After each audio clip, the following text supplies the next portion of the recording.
Alors aujourd'hui, à notre chronique Entretien, on va parler de courroie serpentine. Salut Hugo. Salut Benoît. Alors, courroie serpentine, d'abord, c'est quoi? Puis qu'est-ce que ça fait au juste? Oui, en gros, c'est sur le devant du moteur.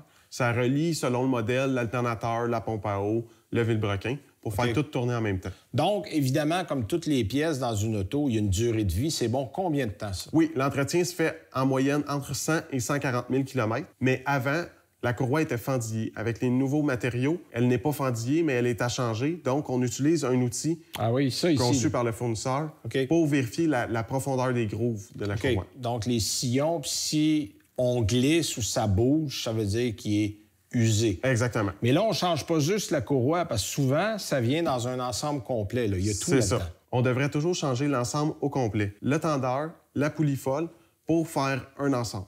Oui, parce qu'autrement, on est obligé de revenir pour changer d'autres morceaux parce qu'on ne fera pas un autre 120 000 km si on ne change pas tout. Là. Exactement. OK, donc ça, c'est important de le faire. Il y a d'autres genres de courroies aussi sur le véhicule qu'il faut vérifier. Là. Oui, selon le véhicule, les courroies élastiques, c'est un système de poulie qui n'a pas de tensionneur. Donc, l'installation est un petit peu plus compliquée, mais avec la bonne outil, ça se fait bien. Pas un tournevis. Exactement. Donc, on prend ça et évidemment, ça aussi, il y a des temps, il y a des normes pour le changer, puis ça dépend des véhicules. C'est ça.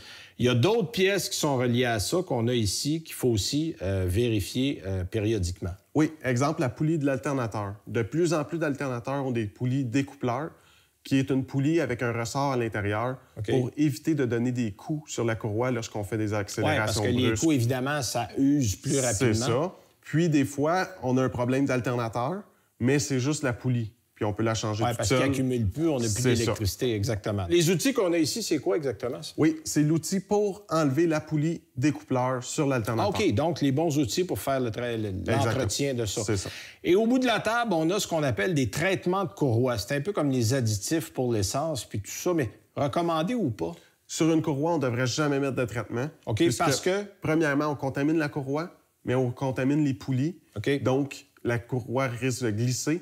Puis même si on la change, le contaminant est toujours sur les poulies. Ah oui, OK. Fait que ça reste là longtemps. Oui. Donc, c'est pas une bonne idée. Non. Parfait. Merci, Hugo.